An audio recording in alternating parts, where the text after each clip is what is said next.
நம்பிக்கை துரோகி!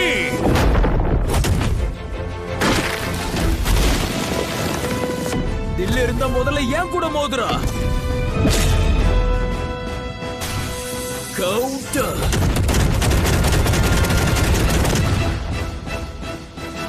என்னடா இது?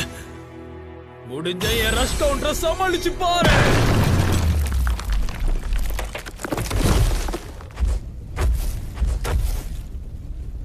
நான் எவ்வளவு அடிச்சவனை தாக்குன மாதிரி தெரியல. அந்த ரஷ் சும்மா டக்கரதா இருந்தது. என் மேலையும் சில அடிகள் விழதான் செஞ்சது. ஒன்னும் ஆகல. இந்த காரனை நான் பாத்துக்கிறேன். பிரளயத்தை நீங்க ட்ரிகர் பண்ண விட மாட்டோம். பிரளயம் நடந்தே தீருண்டா. நீங்க எத்தனை பேர் இருந்தாலும் அதை நான் நடக்கவே விட மாட்டேன்.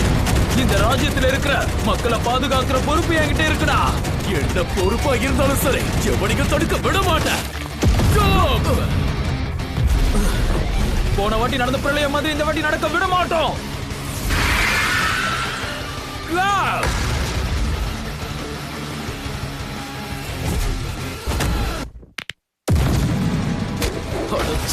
இவனை எங்க தொட்டாலும் வெடிக்குது. மக்களுக்கு உதவணும், மக்களை காப்பாற்றணும். கேட்க நல்லதா இருக்க, ஆனா வாழ்க்கை முழுக்க கஷ்டத்திலேயே வாழ்ற மக்களுக்கு இந்த உலகமே ஒரு நரகம் தாண்டா.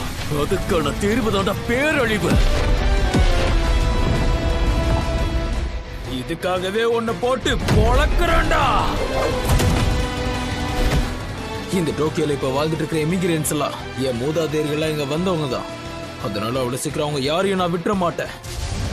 என் ஆன்சிஸ்டர் ஒரு கப்பல் கேப்டனா இருந்து அப்ப பிரளயம் நடக்கும் போது ஏற்றத்தாழ்வு எதையுமே பார்க்காம கப்பல்ல எல்லாரையும் ஏத்துக்கிட்டாரு. இந்த உலகத்துல ஏற்பட்ட பிரளயத்தை பார்த்து எல்லாரும் பயந்துட்டு இருக்கும் போது அவங்களுக்காக ஒரு பாட்டு கூட பாடி இருக்காரு. அவங்களுக்கு தைரியம் கொடுத்து எல்லாரையும் கடலை கடக்க கூட வச்சிருக்காரு. கிராஃபில்ஸ் 1 அப்புறம் மத்தவங்களையும் வருங்காலத்துக்காக கப்பல் ஏத்திக்கிட்டு இந்த டோக்கியோக்கு கொண்டு வந்து விட்டாரு. அவர் கூட்டிட்டு வந்து விட்ட இந்த மக்களை பாதுகாக்கிறதுக்காக தான் நான் ஒரு ஃபயர் சோல்ஜராகவே மாறி இருக்கேன். அதனால கடைசி வரை அவங்கள பாதுகாக்கிற பொறுப்பு என்கிட்ட இருக்கு.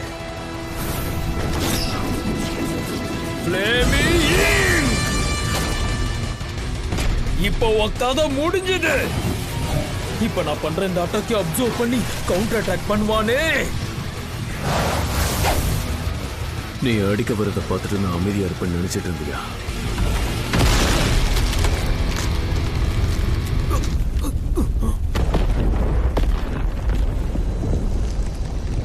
ஒருத்தன் காலி ஆயிட்டான்.